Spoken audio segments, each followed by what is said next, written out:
Hello everyone, this is Yash from Maths and English Learning Channel, and today we start the question answers of the poem on Killing of the Tree by the author Gav Patel. And so let we start. Before starting this question answer, please I request you to please subscribe my channel and please press the bell icon to have the notification of all my videos that I made.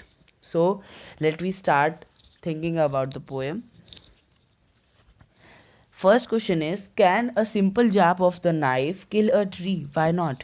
तो इसमें हम इसमें ये बोला है question में कि हमने पिछली वीडियो में जो है फर्स्ट पैरा में सेकेंड लाइन में पढ़ा था not a simple jab of a knife, कि हम जो है वो ट्री को बहुत ही, अगर हम ट्री को काटना है तो हमें बहुत ही नाइफ को रफली नहीं चलाना होता। तो इसमें यही बोला है कि क्या हम काट सकते हैं ट्री को बिल्कुल रफली से, वाई नॉट, और क्यों नहीं काट सकते, अगर नहीं काट सकते तो क्यों नहीं काट सकते। तो इसमें ये बोला, तो हम इसमें लिख सकते हैं, इसमें कौन कौन सी लाइन आ सकती है हम देख लेते हैं एक बार।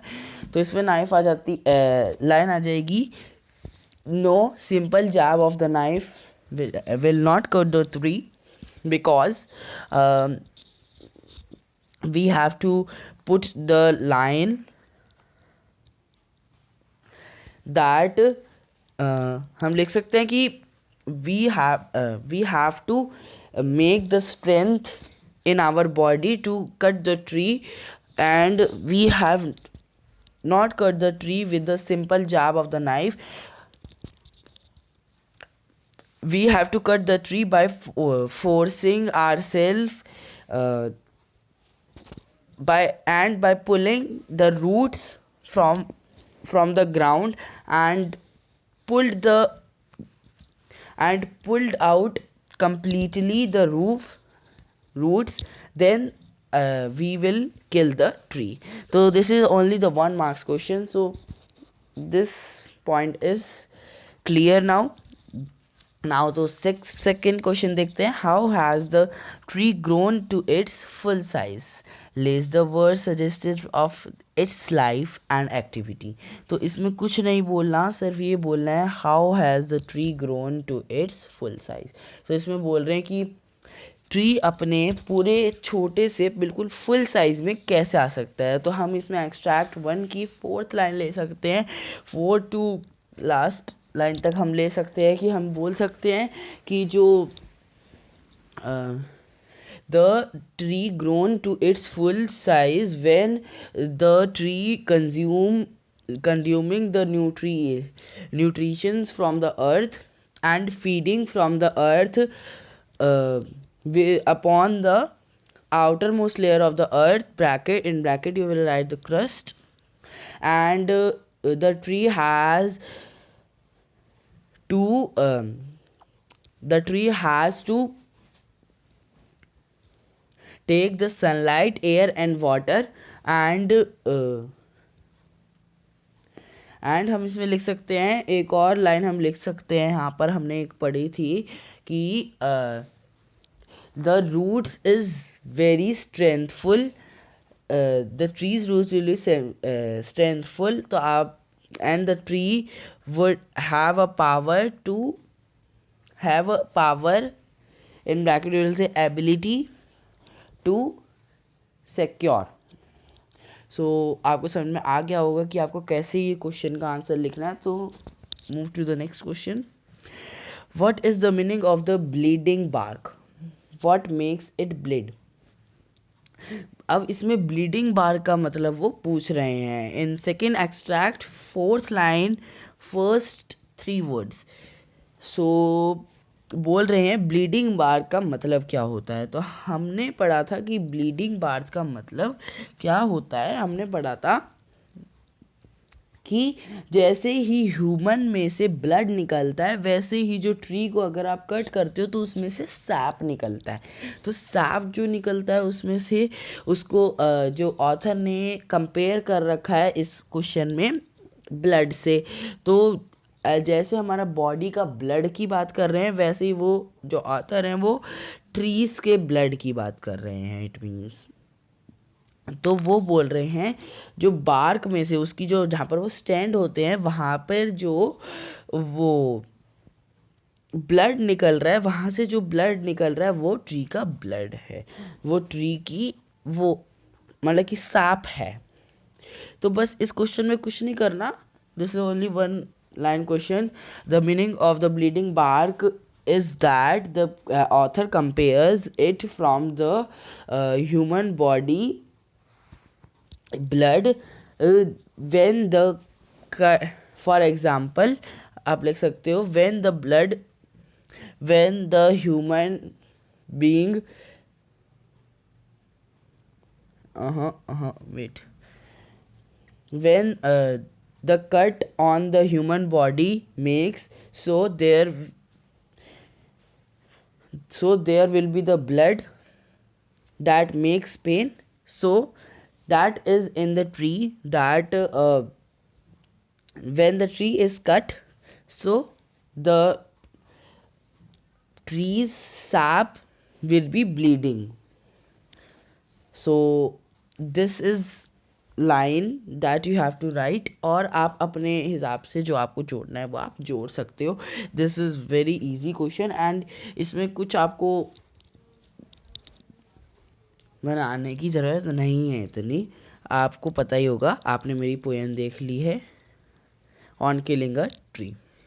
नाउ नेक्स्ट क्वेश्चन देखते हैं। The poet says no in beginning of the third stanza. अब पोएट ने नो बोला है थर्ड स्टैंजा के बिगनिंग में, बिल्कुल थर्ड स्टैंजा में देखो, फर्स्ट लाइन देखो, no. What does he mean by this?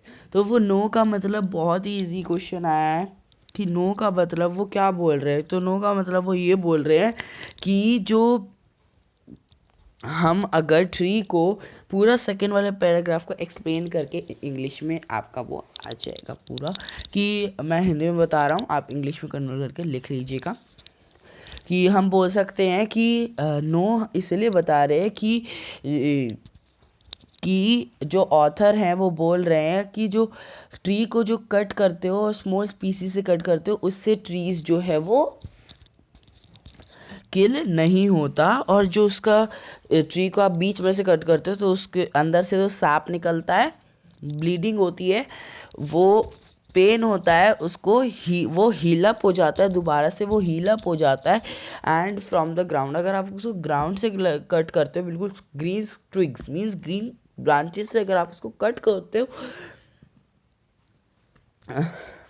तो अगर आप उसको ब्रांचेस से बिल्कुल कट करते हो तो वो जो है ना वो अनचेक्ड मीन, अगर आप उसे अनचेक्ड छोड़कर बस ऐसे ही कट कर कर चले जाते हो तो वो अपनी फॉर्मल साइज में वापस आ जाएगा। तो इसमें ऑथर ने ये बताया कि नो का मीनिंग इसमें ये है।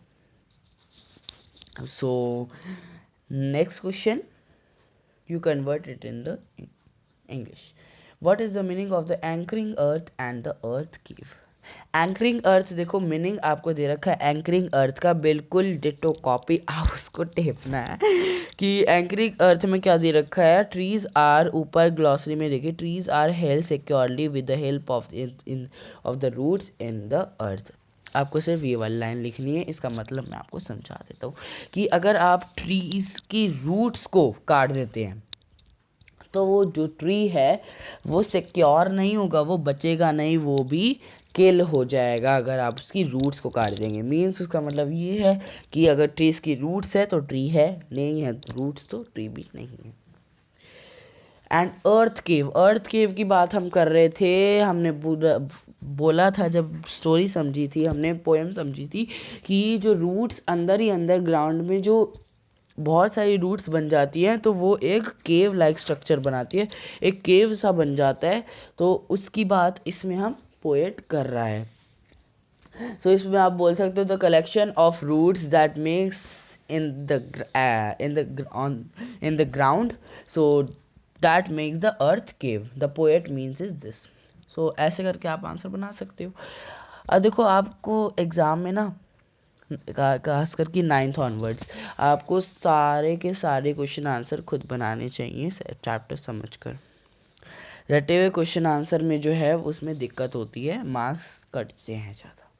अब next question, what does he mean by the strength of the tree exposed. अब वो बोल रहे हैं कि the strength of the tree exposed का मतलब क्या है।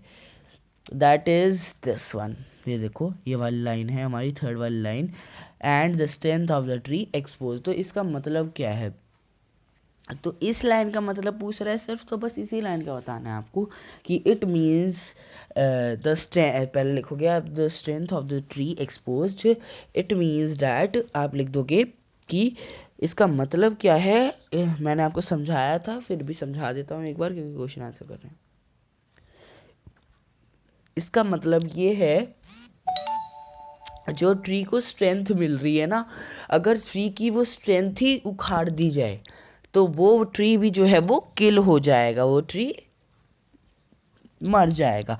तो इसकी जो स्ट्रेंथ है वो क्या है, रूट्स हैं। तो हम क्वेश्चन में ये लिख सकते हैं, पहले हम लिखेंगे the strength of the tree exposed means that the strength of the tree bracket you will write root that we have not cut, so the strand of the tree makes again। बस, और आप इसको लिख के answer ख़त्म कर सकते हो। और आप अपने वे में क्या लिखना चाहते हो तो आप अपने वे में भी लिख सकते हो। जो मैं बता रहा हूँ वो लिखने की कोई ज़रूरत नहीं है, लिख भी लो कोई प्रॉब्लम नहीं है, और नहीं भी लिखना तो कोई प्रॉब्लम नहीं है कि भाई कुछ भी लिख सकते हो आप। क्वेश्चन आंसर है, इसमें तो कुछ ऐसे नहीं कि बिल्कुल टेपना है। और खासकर कि पोएम के क्वेश्चन आंसर बहुत ही समझ के लिखने होते हैं, क्योंकि आप अगर आपने पोएम नहीं पढ़ी तो आप क्वेश्चन आंसर अपना आप नहीं बना के लिख सकते हैं। Now next last question, what finally kills the tree. अब लास्ट में ऑथर ये बोल रहा है, मतलब कि ऑथर नहीं, क्वेश्चन आंसर में आपको ये पूछा जा रहा है what finally kills the tree. तो आपको किल को, जो ट्री है उसको किल करने के लिए हमको क्या करना चाहिए। तो यहाँ पर आपका थर्ड पैरा जो है आपका दिस वन नो वाला, तो इसमें आपका ये आंसर आ जाएगा कि आपको जो है वो रूट्स को जल्दी से रोप से बांधना है और उसको पुल करना है, स्नैप करना है टाइटली बिल्कुल, और कंप्लीटली पुल्ड करना है और एकदम से उसको उखाड़ देना है। तो आप लिख सकते हो the tree finally kills when the roots have been pulled by the rope with the strength and the power, and we have to pull the rope completely, that will help the roots to snapped out। तो इसके लिए इसमें हमें ये समझाया है कि जो है अगर आप रोप से बांधकर जो है रूट्स को पुल करोगे बिल्कुल कंप्लीटली, तो आपका जो है वो पेड़ जो है वो फाइनली जो है वो किल होएगा। और आपको मैंने पहले वीडियो में बताया था कि अब भी बता रहा हूँ कि जो इस पोएम में पोएट जो है आपकी इमोशनल को बता रहे हैं, पेड़ का इमोशनल बता रहे हैं, इसमें वो नहीं कह रहे कि कट कैसे करना है पेड़ को। So the question answer will be completed, और आपको समझ में आ गए होंगे अच्छे से ये क्वेश्चन आंसर, और आप अपने आप से खुद बना के अब एक नोटबुक में लिख लेना। बस मैंने आपको क्लू दिया है, clue is better for you. अगर पूरा पूरा बताता तो फिर वो पूरा डिटो कॉपी आप लिख लेते, बट मैंने पूरा नहीं बताया, बस समझाने का ही बताया कि कैसे कैसे आपको इस पूरे जो है स्टोरी में लिखना है, और आपको इस स्टोरी को अच्छे से पहले तो समझना है। तो अगर आपके पास स्टोरी नहीं पढ़ी ना और आप कहेंगे कि मैं बना लूँगा, आपसे इस चैप्टर का भी नहीं बना जाएगा। आप सोचेंगे कि ऑन किलिंग अ ट्री में क्या होता है, इसमें तो कुछ भी नहीं, बस किल कैसे किया जाता है ट्री को ये बताया होगा, तो मैं ऐसे बना के लिख दूँगा। तो इसमें कुछ नहीं, बना के कुछ नहीं लिखना, लिखना है बना के ही लिखना है। बट ये मत सोचना कि कुछ भी लिख दूँगा। इस पोएम में आपको क्या क्या नहीं बताया, बस आप अगर नहीं करते तो आप यही सोचते ना बस कि को कैसे ट्री किया जाता है, उसके रूट को उखाड़ दिया जाता है, बस ये पर इसमें क्या क्या था, स्नॉर्किंग था, चॉकिंग था, लेप्रेसाइड, वर्ड्स थे इतने अच्छे अच्छे जिसको आपको समझना ज़रूरी था। तो होप आपको ये पोएम जो है वो अच्छे से क्लियर हो गई होगी और क्वेश्चन आंसर भी क्लियर हो गए होंगे। So let end the end this video, and please I request you again, please subscribe my channel and please press the bell icon to have the notification of my video. So bye bye.